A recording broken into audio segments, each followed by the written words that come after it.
Welcome to the Milsler Mike channel. Back in the summer of 2019, I made a video on the Swiss Model 1911 and K11 rifles, going over the history leading up to these rifles' development. As I said in my State of the Channel video, I made this video at a time when YouTube algorithms would throttle my videos, and my motivation to make videos at the time very much lacked, hence no follow-up with the K31. This needs to be remedied, so let's start with a quick recap to bring us to the development of the K31.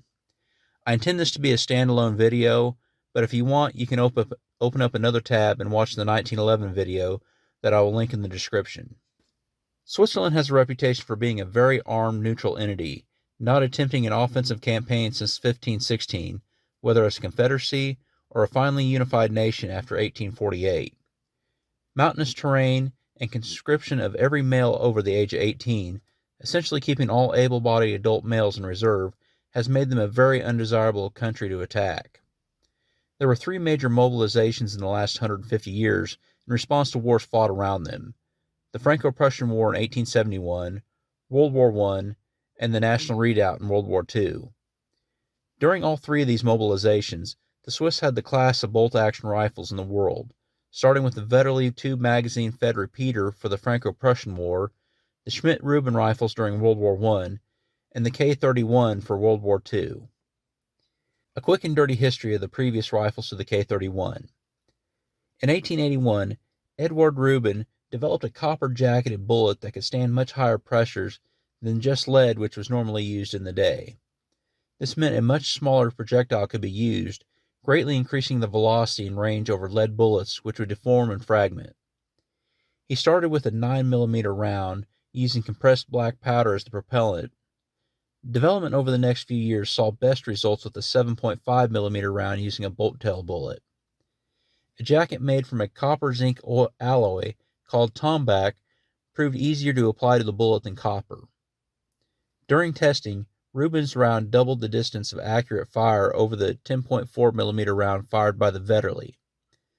A military commission ordered by the Swiss government ordered a new repeating magazine-loaded rifle be developed for the new round in 1886. While Rubin had actually also developed a rifle, Major Rudolf Schmidt's rifle won out.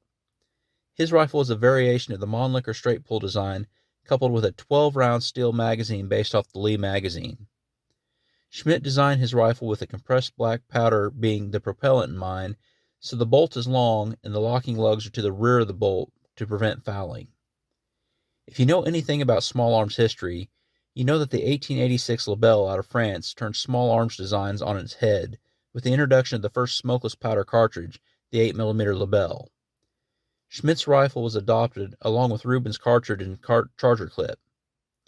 The rifle was the model 1889 and the cartridge was the GP90, which was a rimless 7.5 by 53.5mm cartridge with a 211 grain round-nosed boat-tail bullet that had a half-iron jacket with a paper patch, due to economics over the copper or tombac that Rubin preferred. The charge was called RAUCHSCHWACHE, but was not a true smokeless powder and provided a muzzle velocity in the mid-1900s feet per second. Schmidt's rifle was designed for 37,500 pounds per square inch, which is what the new cartridge produced, so it wasn't long before Schmidt was asked to move the locking lugs forward to strengthen the rifle. Schmidt refused, saying it wasn't possible, and he soon passed away anyway. A Colonel Vogelsgang and his assistant Reibholz was able to move the locking lugs forward and shorten the bolt, creating a much stronger action. This became the model 1889/96. The ammo was updated in 1903 to use a non-corrosive primer, and over the next decade, a preference for a 6-round magazine was seen over the 12-round. It was found that there was no difference getting 12 rounds downrange by loading a 12-round magazine twice with 6-round chargers, or load, shoot 6, reload, and shoot 6. The 6-round magazine also had the advantage of not protruding much from the rifle, making prone shooting easier. The ammo received a major upgrade, necessitating an upgrade of the rifle in 1911. The GP11 ammo was 7.5 by 55 millimeters with a 174 grain Spitzer boat-tailed bullet that had a full copper-nickel jacket over a lead core and used a true smokeless propellant for the first time. This upped muzzle velocity to 2,500 feet per second, creating pressures of 45,000 pounds per square inch. The new model 1911 rifle added a new stock with a semi-pistol grip, made the 6-round magazine official, and changed up the sights. There wasn't much change on the action, so updating the 1896 rifles with a grafted-on pistol grip and new magazine wasn't a hard task. A carbine version, dubbed the Karabiner 1911 or K11, was 8.2 inches shorter and weighed nearly 1.5 pounds less. While not participants of the Great War, the Swiss learned from lessons seen and their own mobilization and preparation in case they would have to fight. They found that there was very little accuracy lost when going from the long rifle to the carbine, so they stopped producing the long rifle in 1919 while they continued to produce the K11 rifles. Going back a bit, there was also an update to the GP90 ammo in 1923 to smokeless powder and a copper-nickel jacket, as there were still 1889 model rifles in reserves and in the hands of civilians. The Swiss said that GP11 ammo should only be used in the older rifles in an emergency, but prolonged use could put the rifle at risk, so the GP90/23 was basically a nerfed GP11 round with a round-nosed bullet. This finally brings me to today's rifle, the Karabiner 1931 or K31. While most call this a Schmidt-Rubin, neither man had nothing to do with this rifle, as Schmidt had died in 1898 and Rubin died in 1920. Really, the 1896 through 1911 rifles should be called Vogelsang rifles. By the late 1920s, the Swiss were looking to replace the 1911 rifles and questioned whether anyone in the military needed a long rifle, as by now a majority of the Swiss military were equipped with K11s. They wanted to combine the best qualities of both rifles for the new rifle and set 4 requirements. The new rifle must not be much longer than the K11. It should have a straight pull action. It needs to be more accurate than the K11, but as accurate as the M1911, and it must be cheaper to produce than the K11. Major Adolf Führer, who was born in 1873, enlisted as an officer in the Swiss Army who would eventually rise to colonel, was appointed to the head of the state's small farms factory in Waffenfabrik Bern, worked on the new update rifle. In the new rifle, it appears that the locking lugs are moved forward, but this isn't the case. The bolt body is shortened to fit within the bolt collar. This allowed the receiver to be shortened by 1.9 inches. This also allowed the magazine to be moved 2.5 inches to the rear so it sat against the trigger guard, getting rid of that awkward gap. This allowed the barrel to be lengthened by 2.4 inches while only increasing the length of the rifle by 0.2 inches. The sights were moved back, creating a longer sight radius. Shortening the bolt also had the effect of having the time it took the firing pin to strike the primer after the trigger was pulled. The barrel is more or less free-floating. These updates also managed to lower the cost of production per rifle from 169 Swiss francs, which is around $1,800 in 2015 US dollars, to produce the K11, to 151 Swiss francs, which is about $1,600 in 2015 dollars, to produce the K31. Yes, craftsmanship costs money. The Swiss Upper Parliament accepted the new rifle as the model 1931 on March 17, 1932.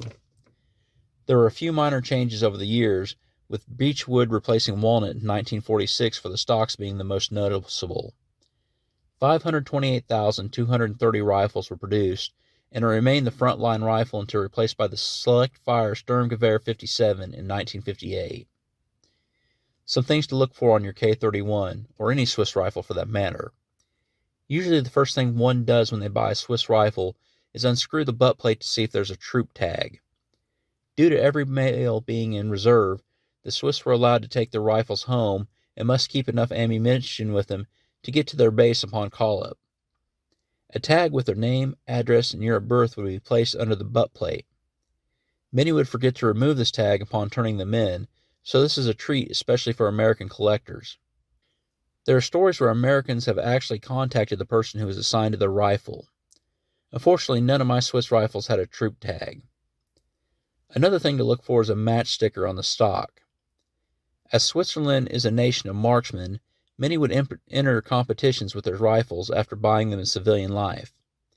My rifle has a sticker which I attempted to find the competition it was entered in for years, until someone in a Facebook milsurp page pointed out to me that it was actually the flag of one of the Swiss cantons, equivalent to a U.S. state, St. Gallen. I will not remove the sticker, as it is still a part of the history of this rifle. Using this rifle. As with my 1911 model rifles, I love shooting this thing. The straight pull is surprisingly smooth and the rifle is accurate. The K-31 is more well-balanced than the K-11, and especially the model 1911. Now that I have some glasses, I need to check out the accuracy at 100 and 200 yards next time I get a chance, as this wouldn't be a bad rifle to take deer hunting. Bolt disassembly is very simple for something that looks this complex, and the rifle is easy to keep clean. If you're looking to get into milsurps, Swiss rifles are a great starting place. These can still be had for around $500 plus or minus, and there is still a milsurp ammo out there for it. It is great shooting, and these will do nothing but go up in value as they are very high quality. Please be aware of where your elected officials and the groups that claim to represent you stand on the Constitution. Please join the GOA, the largest no-compromise 2A organization out there, and get 25% off your membership using the code in the description. And no, I don't get a kickback. If you like my content, please like, share, and subscribe. Also check out my Facebook, Twitter, Instagram, and who I support on Patreon. Thank you for watching, and as always, have a great day.